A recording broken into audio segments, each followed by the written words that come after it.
ఆంధ్ర మాజీ కెప్టెన్ హనుమ విహారీ సంచలన నిర్ణయం తీసుకున్నారు. ఇకపై తాను ఎప్పుడూ ఆంధ్ర జట్టుకు ఆడనని తేల్చి చెప్పారు.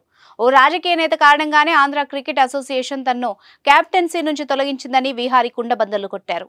విలువలేని చోట ఒక్క నిమిషం కూడా ఉండనని తెలిపారు. మీ బిజినెస్ విస్తరించాలనుకుంటున్నారా? మార్చి 16-17 హైటెక్స్ లో franchise India biggest ఫ్రో expo. Andhra cricket కు ఆడిన టాలెంటెడ్ క్రికెటర్లలో హనుమ విహారీ ఒకడు. గత ఏడాది మణికట్టు గాయంతోనూ బ్యాటింగ్ కు దిగి సింగిల్ హ్యాండ్ తో టీం ను గట్టెక్కించేందుకు విహారీ చూపిన తెగువ అందరినీ ఆశ్చర్యపరిచింది. ఆంధ్ర జట్టు కెప్టెన్ గా విహారీ సేవలు మరువలేనివి.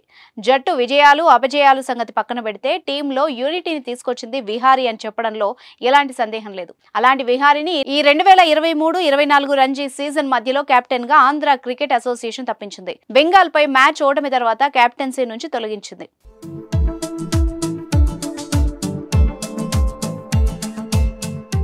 ఆంధ్ర జట్టులోని ఓ ఆటగాడిపై విహారీ నోరు పారేసుకున్నాడన్న ప్రచారం జరుగుతోంది.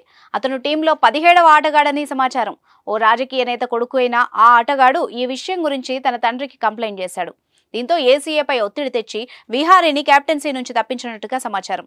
ఇదే విషయాన్ని విహారీ తాజాగా చెప్పుకొచ్చాడు. తనకు విలువలేని చోట ఉండేది లేదని, తనకు ఆంధ్ర క్రికెట్ అంటే ఇష్టమని, అయితే అసోసియేషన్ తీరు కారణంగా ఇకపై ఆంధ్రకు ఆడనని విహారీ చెప్పడం సంచలనంగా మారింది. ఇంతకీ ఆ రాజకీయ నేత ఎవరన్న దానిపై క్రికెట్ వర్గాలతో పాటు అటు పొలిటికల్ వర్గాల్లోనూ తీవ్ర చర్చ జరుగుతోంది. మరోవైపు విహారీ ట్విట్టర్లో చేసిన ఓ పోస్ట్ వైరల్ గా మారింది. విహారీని తప్పించవద్దని, అతని తప్పేమీ లేదని జట్టు మొత్తం సైన్ చేసిన ఓ లెటర్ సంచలనం రేపింది. విహారీ దురుసుగా ప్రవర్తించలేదని తోటి ప్లేయర్లు చెప్తున్నారు.